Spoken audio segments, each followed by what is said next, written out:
On today's podcast, we're going to focus on tempo, and joining us is one of the best coordinators at the NAIA level. He's now moved on to Central Missouri, but the last 2 years was a national champion at Morningside College in Iowa, and that is the new coordinator at Central Missouri, Lucas Lueders. Lucas, great to have you back on the podcast. Appreciate it, Keith. It's a pleasure. So, Coach, I did see recently you've made that move, had an outstanding run there. I believe you were the 2018 Football Scoop NAIA Coordinator of the Year, so earned some personal accolades as well.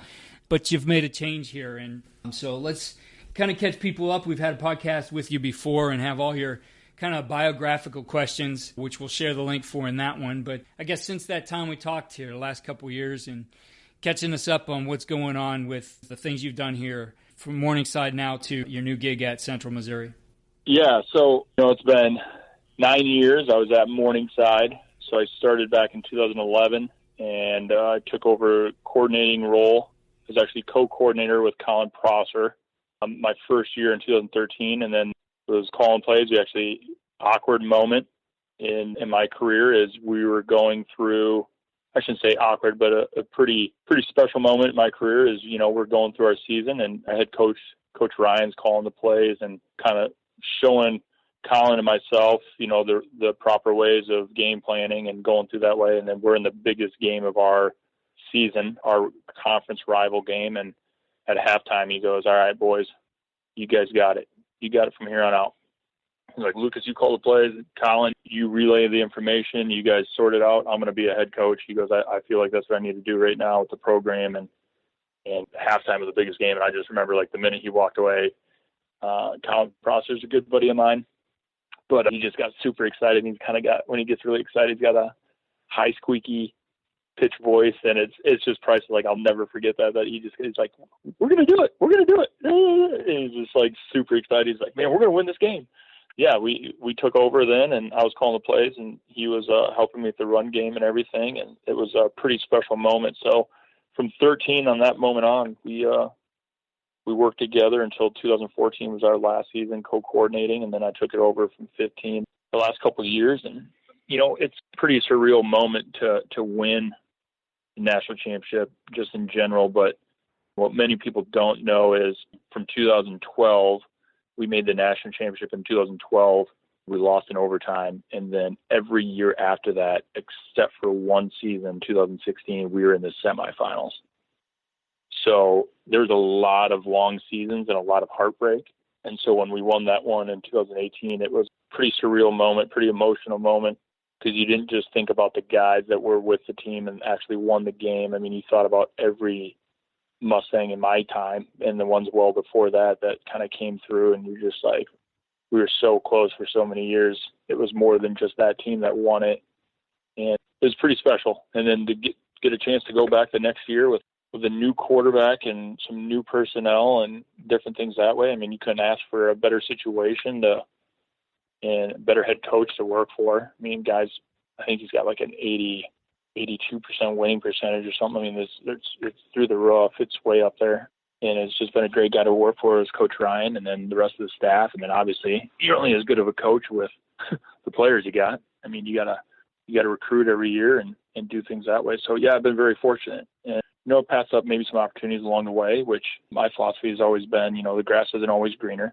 It's fun to win, but sometimes you can go work somewhere and work just as hard and not even come close to where you're at in terms of success or pleasure or enjoyment, in terms of happiness and everything that way. So it was a good situation for those 9 years. I loved every minute of it, but the right opportunity came. I got in contact with Coach Sabota down here in Central Missouri, and obviously they've had some really good success over his tenure, and offensively specifically. I mean, last year they led the country in Division II football in yards per game, and they've been very dynamic over the years. And so I'm hoping with some of my experience and his experience in terms of he's been a coordinator at high levels, and be able to learn from him a little bit, but kind of put things together and let's make a run at it at this place and see if we can do something that's never been done here before. Certainly it's that challenge, and the learning new people and all of that, but I think there's the excitement behind that too. As you've made that transition, have you had to, I guess, refocus on, the way you do things, et cetera? A couple of weeks ago, I had a coach on talking. He made a move too, and he's like, I never had to really learn anybody's names, and now I'm learning names. He's just used to it in recruiting. But anything, in making a move that maybe was unexpected or something new to account for? I mean, it's just, the whole situation we're in right now. I mean, it's just a unique scenario. I mean, it's one of those things when you're at somewhere for 9 years, you get really comfortable. And what Coach Ryan did at Morningside was really good he never really let you just settle in and just relax. I mean, he was constantly challenging with different things. And that's the one thing I always enjoyed about, being there and everything. And I know it's going to be the same here. I mean, Coach Bodo and I, we've met, we've talked at length about a lot of different ideas. And I mean, just talking about it's really exciting. But, I'm down here. I started at the beginning of the month in March, and, I'll come down. My family's still back in Iowa, and, it's different. You got to learn everybody's names. You got to figure out who they are, where they're from. I mean, you try to put all the information you can because you want to grow and foster relationships and try to create those relationships as fast as possible. And it's a lot of information at once when you come to a totally new program and kind of geographically even a little bit different, that you're not as familiar with all the players or their high schools or anything. But then, I was here for about a week and a half, and then, we're prepping for spring ball. We got a spring break coming up, and, getting ready to kind of finalize everything for spring ball to start right after we get back from spring break. And I'm getting ready to go home and see my family for the weekend. And, as I'm driving, Coach Bodo calls me and says, hey, spring ball's canceled.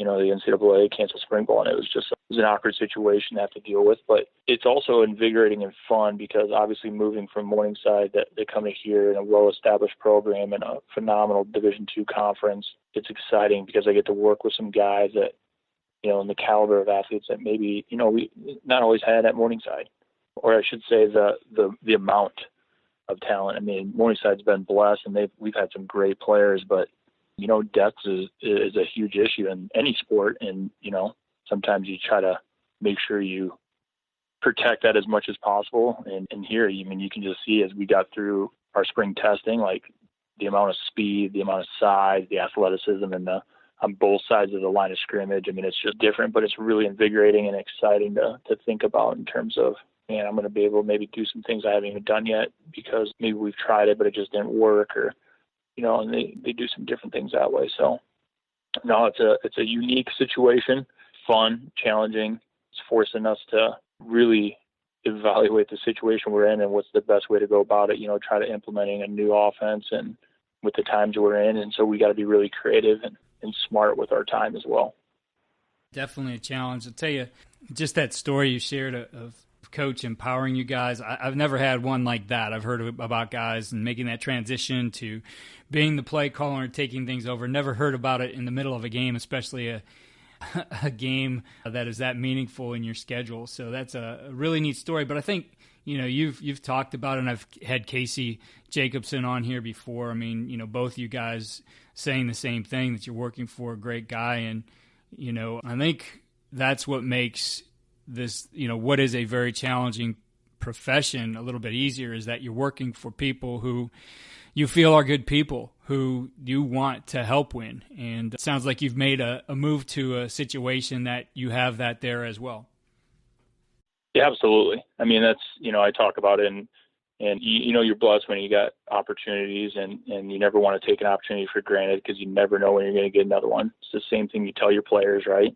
But yeah, I mean, I'm so fortunate I get to work with Casey Jacobson for 9 years. I mean, that guy is probably one of the best defensive minds out there, and in terms of how well he gets his guys to play and do what he needs. And it's not always easy, especially in practice, going against him. And me and him are super competitive, but we're probably the bestest friends off the field. I mean, there's times where he'd kick my tail all practice and spring ball, and we'd come into the office and I'd just be pissed. And then we'd sit down and we just start chuckling and laughing about certain things. And it's like, you just got to remember, it's like, he just made me better because now I'm so motivated to make sure that tomorrow I go out and kick his tail. And it's great because it's, I'd like to think I did the next day, but it rarely happened that way. But it's great because, like, even now we talk and it's just like, hey, it's like, man, the way you guys did this really made us think on how we did things defensively. And so it's always a joy to work with great people because they're willing to help you and just say, hey, you know what, you could do this little thing and this would really create more conflict for us.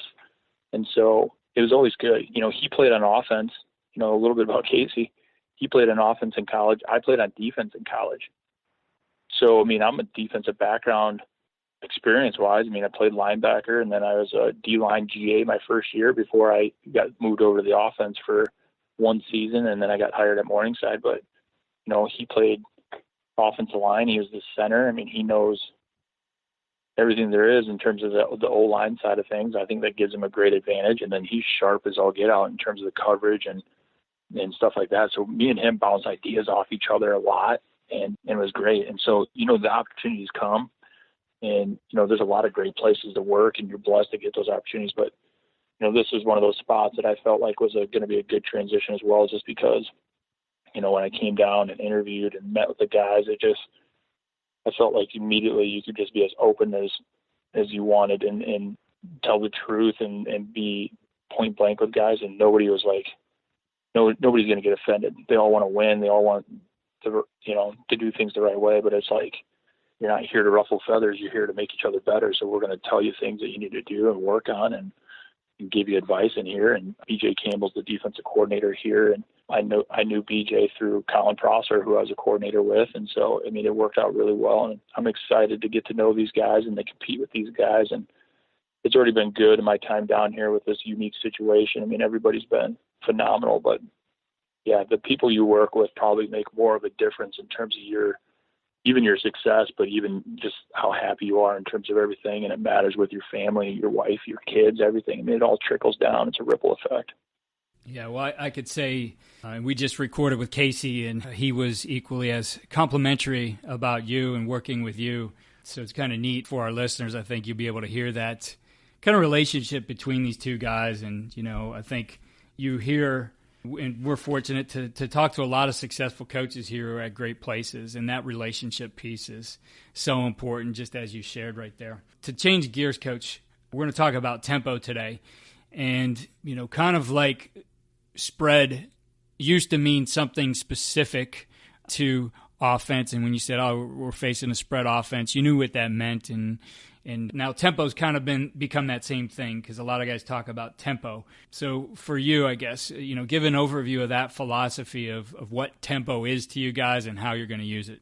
So the way we really think through things, in terms of even just philosophy, how you view things within your own team. And so our offensive philosophy, or my offensive philosophy, has just always been, I want to be no huddle.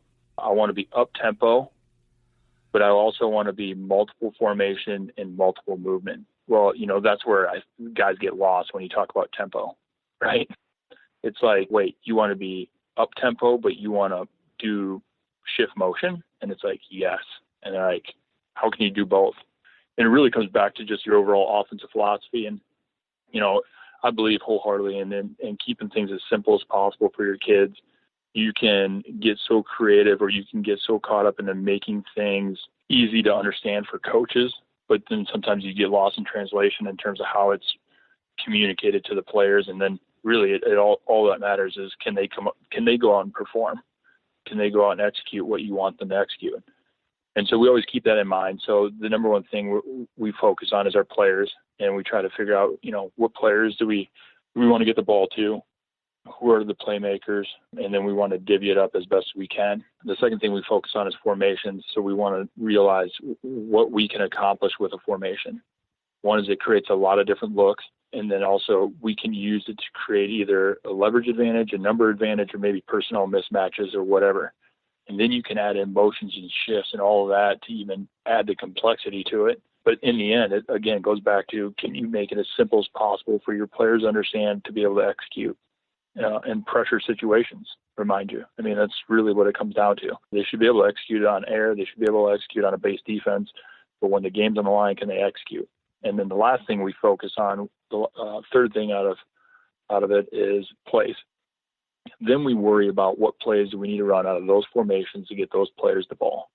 And so that's our base kind of offensive philosophy and what I believe in. And then in terms of tempos, really we look at it and go, all right, what's the best way to attack an opposing defense? What's the best way to maybe get this player the ball in this formation, or what's the best way to go about this to execute this scheme or this plan? And so we break it up, and we had fastballs, we have what we call sonic tempo, and then we have our movement plays, and then we have check with me or check plays. And so all of those vary in terms of how long it takes to actually snap the ball. And so we communicate with players. If you want to snap the ball as fast as possible, we try to limit this, but it really all depends on your player's threshold. We want to snap the ball between 8 and 10 seconds. Well, we're going to develop a play that the formation, the protection, the run play, the screen, whatever it is all communicated in that one word or one signal, and try to just, sometimes it's a shock type play, like a surprise factor. Sometimes it's a numbers advantage. Sometimes it's just strictly a leverage advantage. Can the team get lined up fast enough to, be properly aligned, or can you take advantage of it? The other part is, in terms of the next tempo, is, we want to go fast, but we're going to go as base as possible. So a lot of people would probably consider this their 2-minute offense. I consider it the every down offense. I mean, this is the way I want to go. And so we're looking at trying to snap the ball between 10 and 15 seconds off the play clock. We're going to relay those plays in signals, and then we're going to execute base stuff, simple things so our guys can understand. And so we try to limit that. I mean, it's still going to be a pretty good package, but it's your base things. It's what you view yourself that you're best at. It's things your kids can execute well and go that way. And then we incorporate in shifts and movements. And so those can vary. I mean, it can be a simple shift, a trade of the tight end. It could be a simple motion, maybe moving a receiver in, or, just a motion across the formation, whatever it might be. But then, our guys, and at Morningside specifically, I mean, they looked forward to that new way that we were going to shift a group, the 4 or 5 player movement. I mean, they were just, because we'd go into a week with it, and it was like they almost like look forward to it, like, hey, what are we going to call it this week, and what are we going to do, and hey, do we have freedom? Because sometimes we just give them freedom, like, hey, line up wherever you want, just don't be, you have to understand where you need to be and get your job done. But guys take ownership in that stuff, and they'd have fun. We'd allow them to give the names of the shift sometimes and have fun that way. And so we utilize those things for different reasons. And again, it really goes back to, can we take advantage of leverage, numbers, and graphs? And those are 3 things we emphasize a lot within the offense. And so, we're still going to do those things, but we still are trying to push the tempo. And so the way we allow ourselves to continue to push tempo and continue to snap that ball between, really it's probably between 16 and 22 seconds on the play clock or off the play clock. We use a wristband. And so, we'll signal motions and we'll signal shifts, but to eliminate the complexity, sometimes we'll put it on a wristband so everybody can easily read it. It eliminates some verbal communication, or maybe a guy missed a signal. It helps eliminate some of that stuff. So it does some really good things for us. And then the last one is check plays, whether I'm checking it as a coordinator, whether the quarterback's checking it at the line of scrimmage, or whether it's a design 1-2 check play. It doesn't really matter. Those are some specific plays. Probably there we're looking at trying to get in the best play possible scenario and making sure we're running what we need to. All of those have a good reason behind them. Fastballs, keep defenses on edge, keep players on edge. Coordinators can have a great plan for it, but can your players execute in the pressure of the moment? In terms of going sonic tempo and going as fast as you can guys get aligned properly? Can they execute? Can the defense coordinator get their call in, and put pressure? And the game of football is really about pressure. Who's putting pressure on whom? And so that's what we're always trying to do, is I'm trying to put pressure on the 18 to 22-year-olds that are on the field and make them feel like nothing's going their way, and then watch them crumble as a unit is really what my plan is in terms of going up tempo. But some teams have a really good plan for it. Well, can they communicate and can they adjust to shift motions?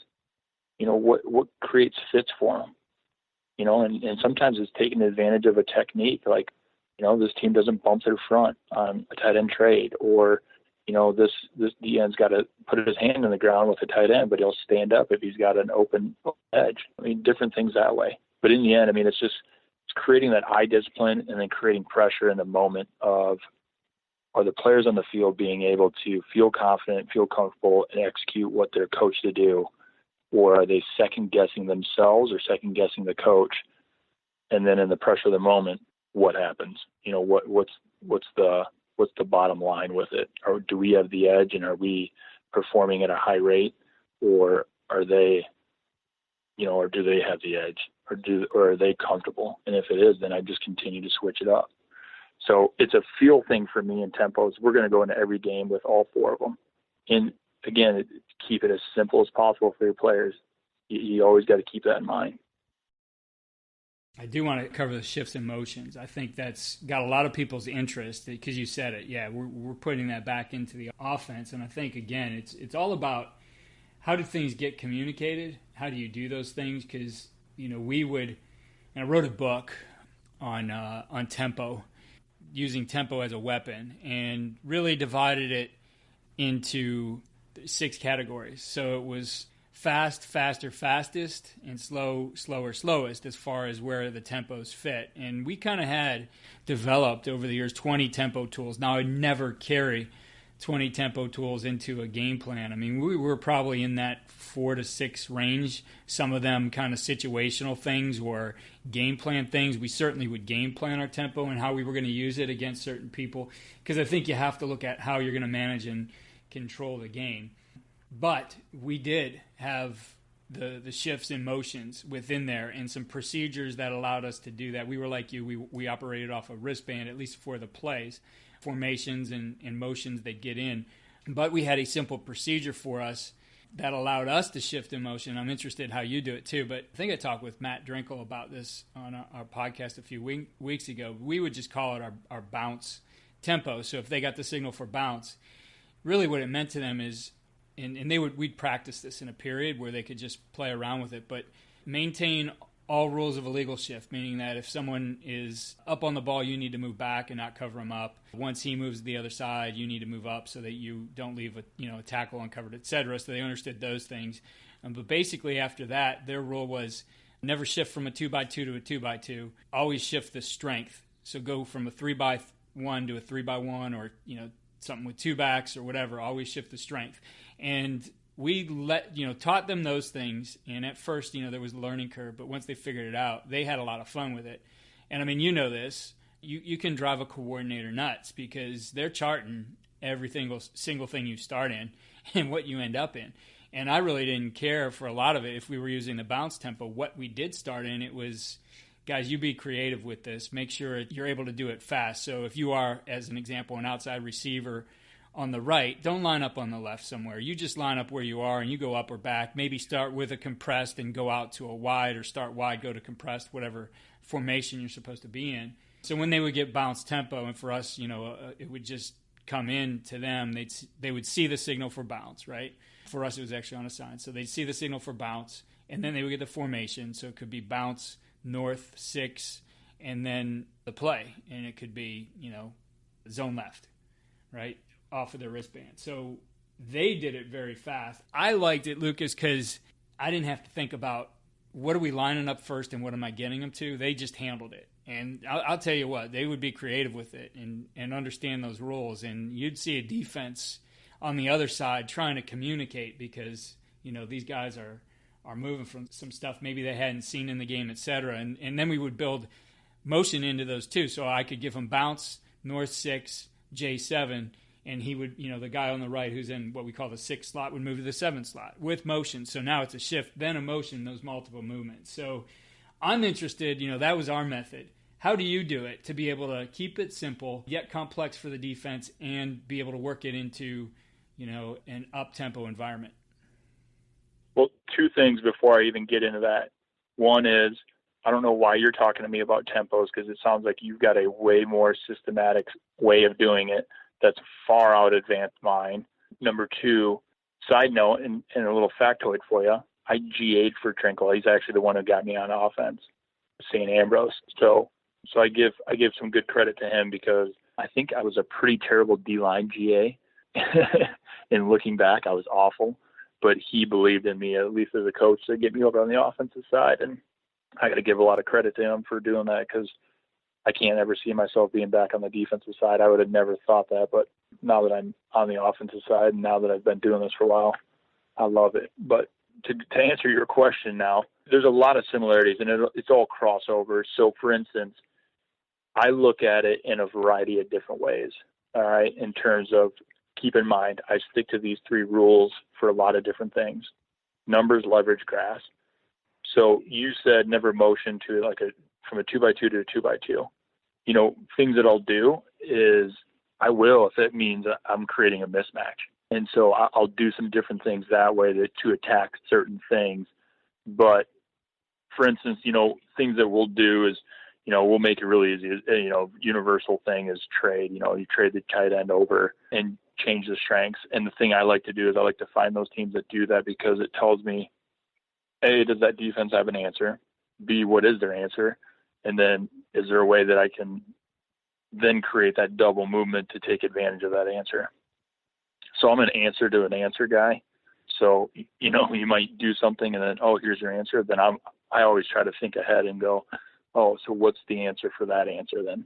And making sure I always have a plan. So simple things we do is, you know, you use in the most basic way, whatever letters you use. I feel like everybody does different letters for everything in terms of positions. I know at Morningside, we're a little bit unique in terms of how we use letters in terms of positions, but you know, if we had the X receiver, all his motions were going to start with an X that signified, hey, you're the guy moving. And then we, you know, use simple things like, hey, if we were going to go X in, we just call it exit. If we were going to go X out, we just call it X out, you know, and just simple movement stuff that way. But if we were going to do double movements, you know, we'd go trade X across the formation and be like, trade X. And that got the X receiver to know, hey, I got to go across the formation. What told him where to line up? We finished everything we did in the formation we wanted to be in. So that's what gave the players freedom to line up basically however they wanted, because no matter what, they knew where to finish. So there's a few times where I'd try to create something like, hey, I want to give the look that you're a wing here. So like our slot receiver was our Z. Well, I wanted the Z to line up in the wing spot to make it look like we're in more of maybe a run or a more traditional run formation. I mean, they still got to pick up on who the heck that guy is lined up there. They still got to figure out that that's not even a traditional wing or a tight end. That's a different guy. And a lot of times, teams that don't pick up on it or teams that don't adjust for it, then we'll just line the guy up there and run basic plays, like basic pass plays to take advantage of maybe he's lined up on a linebacker instead of a safety or a corner, and look for ways that we can take advantage of it that way. But, you know, we'd get creative. So we'd tell them, hey, you know, typically we'd go Z across the formation and zap. We'd go zwap. It just meant Z from the wing across, or zwap, I guess is what we called it, Z wing across the formation, you know, and just get them to do that. But in the end, we ran really base plays, and we made them look really complicated. So guys understood what the end result, what we wanted. It was really the week leading up to the game was preparing them to understand, why are we doing this? I give them the whys. They want the whys anyways. So we would give them the whys of, do you understand why we're doing this? Do you understand why I'm moving you from here to here? And they'd be like, yes. And then they could communicate it. Because then you could also communicate, well, the concern is this. If we're doing this and this isn't happening, then it needs to be communicated so we can make this adjustment. Well, then in the game, they could easily give you the answer. You know, I mean, we're small staff at Morningside, so, you know, you didn't have, you know, 8 guys in the press box and 10 guys on the field on both sides of the ball or whatever. You know what I'm saying? You only had 3 coaches on the field. You had 2 guys in the press box, and your eyes were stuck on certain things. So a lot of the times the players could give you answers because you gave them the whys throughout the week and kind of go that way. But the other thing we would always communicate with our motions and shifts was, you do it with a sense of urgency, you do it with a purpose, And so you're communicating what that purpose is. Again, that why, for leverage, for numbers advantage, for ability alignment is what I would always communicate. Where do you need to be to execute that play? And so those are some of the things that we did to do that, but to be as base as possible. I mean, basically we communicated with our guys that we could line up any way they wanted. We'd give them as much freedom as they wanted. There's times where we needed to tell them exactly what we wanted, and we just adjust so that they knew, hey, okay, this one's a little bit different because he wants me to line up here and then shift from here. But shifts always became before motions, and then we were different than how you explained it. We would never move on and off the line of scrimmage. So guys always knew what there's, we didn't get caught with that movement, get a penalty, or we get caught with too many guys in line, a guy covered up or too many guys off the ball. So we were a little bit different that way. Yeah, and I think you and I talked about distinctly different things there. And I think the answer for coaches out there who are looking for this, you have to have a system for what you're going to do. It has to fit with the terminology that you use, et cetera, right? Because we all structure it with the language a little bit differently. So for you to go and take what I did directly or to take what Coach Lueders is talking about directly may not work at all within what you're doing. But look at, the different things we talked about to do it. I mean, for me, it was, the biggest thing I thought about when we'd use that tempo, and we'd use it throughout a game, different points. All we were trying to do was give them 3 opportunities to be wrong, because when you move like that, they need to recognize, they need to communicate, and they need to adjust. So there's 3 opportunities that something can be messed up. Somebody's now blown their gap responsibility or leverage that they're supposed to have on coverage, whatever it might have been. We just want their pieces moving a little bit. We want to get them to think a little bit. So especially, I would think about tempo in waves, right? So we're going fast. Now all of a sudden it looks like we're going to go fast, and then we shift to something else, and now we're making them think a little bit. So it is all, to me, it's a, you use it to manage the game. You use it as a weapon. I mean, we even, Coach, would think about counters to the different tempos that we had, right? And a big one was fast, false count, right?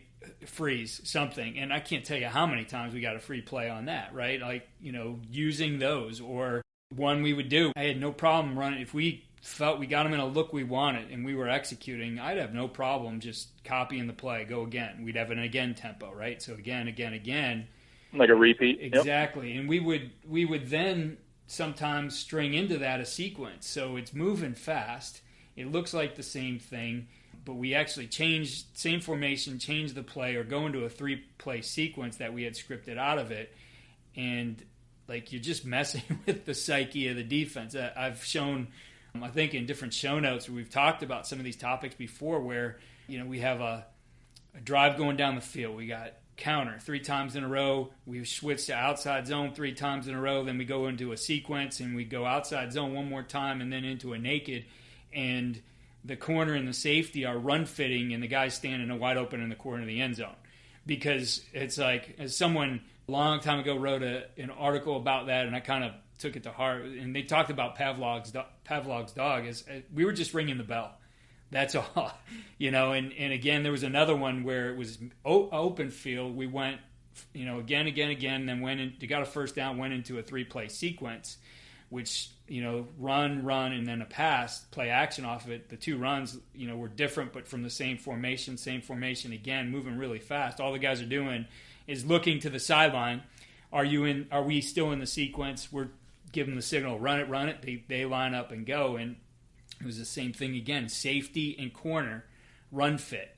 And this receiver is running a post on air. He's running a post on air. It's like, if you watch the film without context, you're like, wow, this team's really bad. It's not. The defense thought they saw something. We got them, and we confused them. Yep.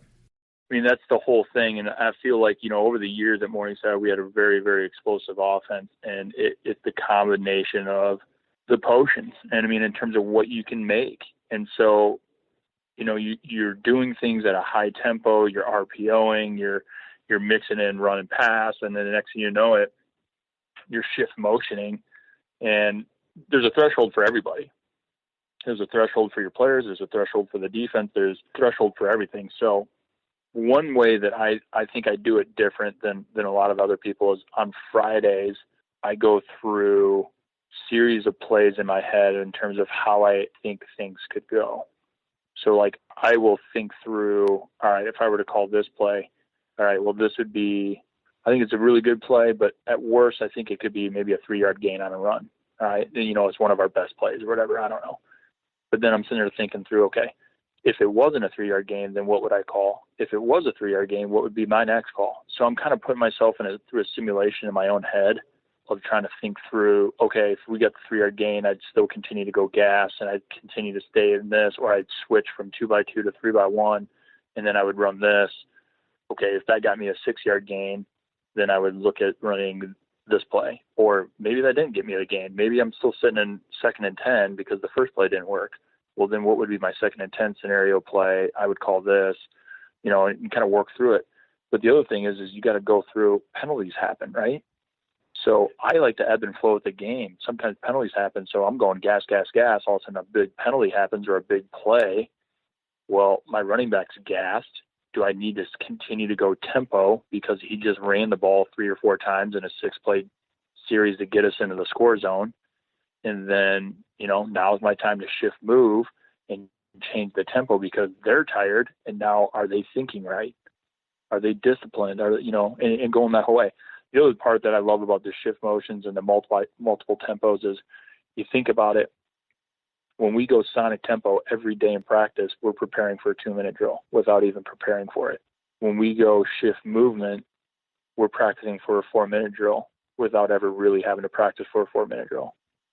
I mean, we got it down to almost a science of at 14 seconds, we call the play with a shift movement. We're still able to snap the ball in this play with 1 second left on the play clock. I mean, it's just like you do it enough and you get a mass amount of reps and you kind of formulate situational practice without actually having to sit there and go, okay, this is 4-minute drill. Let's put a clock up here and we're going to waste 6 minutes practicing a 4-minute drill. I mean, it's just like it, because, you're going to stop and talk about a certain scenario that happens within a play. Should he have ran out of bounds here? Make everybody aware, both sides of the ball. No, you should have stayed in bounds because clock's under 2 minutes. Whatever it is, it's all good stuff. I mean, that's why, we've done it for so long, and that's why I love it, and I'll never change. And I love watching those guys that get really creative with it, the Matt Canadas in the world. And that's where I really sit there and think and go, man, what I do isn't anything compared to what that guy does.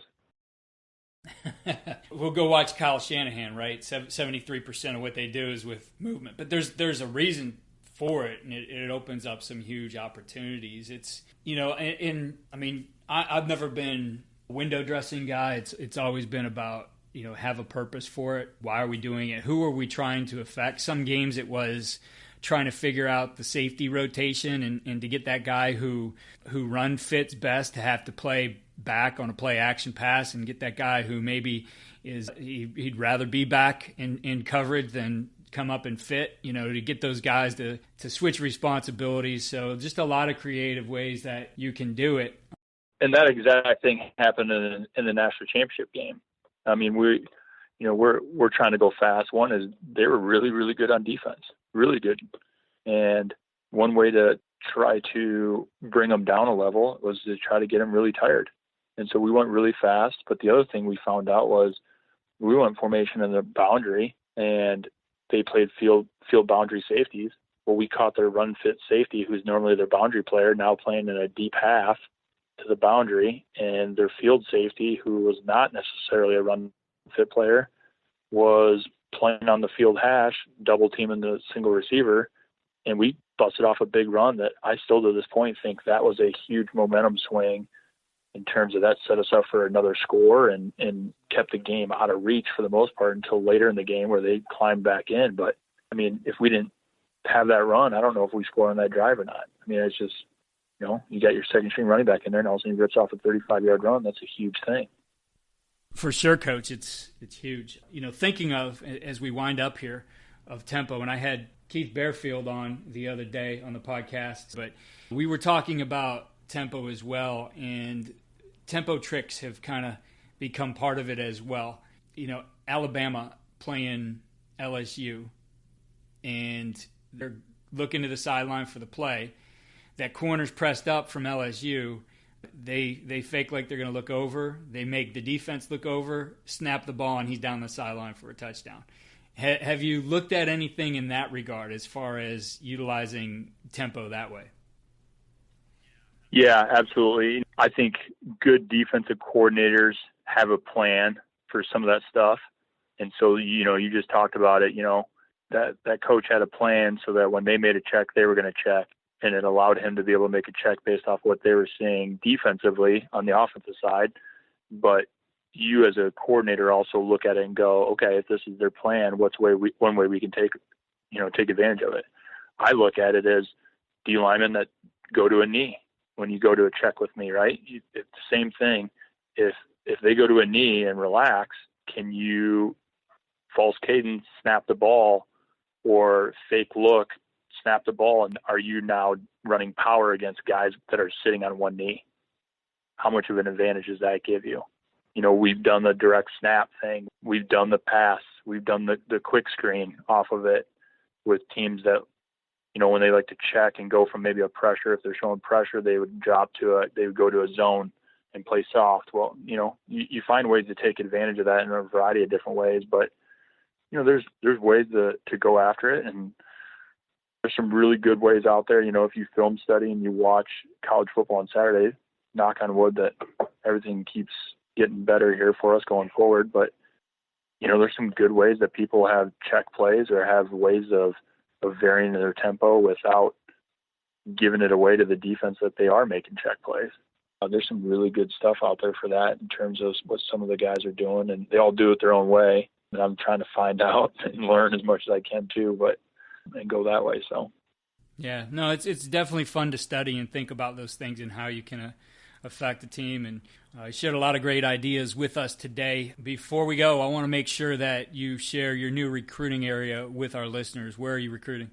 Yeah, so I'm keeping Nebraska. I recruited Nebraska at Morningside, and so I'm keeping Nebraska. I got the Omaha and Lincoln areas, and then obviously find the best of the best from around that state. And there's some really good talent there. And then I have Kansas City, Missouri, and then the I-29 corridor heading up back to home for me. And so it's good that, I'm kind of new to the Kansas City area, but we've recruited a few guys out of that area at Morningside. And so I've gotten familiar with some of them. And, it's not been fun that I haven't been able to get out and go to the schools and meet the coaches, but I have been reaching out, and some of the coaches have been tuning in to some of the clinics and different things that we've done during this time. And so I've just been reaching out to those guys. But yeah, I got the Kansas City, Missouri side, and then Lincoln and Omaha. And your handle on Twitter, so these guys could follow you, communicate. Yeah, my handle on Twitter is at Coach Lueders. It's just my last name cut in half with the S brought in. So you can find me on Twitter. You can find me on Instagram. You can find me. My email is lueders@ucmo.edu. I'm more than willing to share ideas. I'm not going to send film or anything like that, but I'm more than willing to share and talk through anything. So, well, Coach, as always, I appreciate you taking the time to talk ball with us here and share some ideas. And, best of luck to you at Central Missouri and your new job as you get back to normal here. Yeah, I appreciate it, Keith. Thanks a lot for bringing me on and getting to do it. It's been probably way too long since we've done this, but it's a pleasure to get back on here and just talk some ball. And I've always respected what you've done, and you've built this thing from the ground up. So I'm proud of what you've been able to do, and I'm just excited to be a part of it, to be honest with you. So I'm going to go this weekend. I'm going to go grill some ribs with Coach Jacobson. We're going to have a little grill out, see who's got the best ribs. So there you go. All right, Coach, you take care.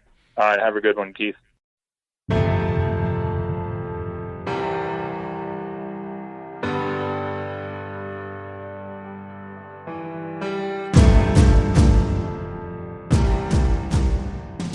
Thanks again for listening to the Coaching Coordinator Podcast.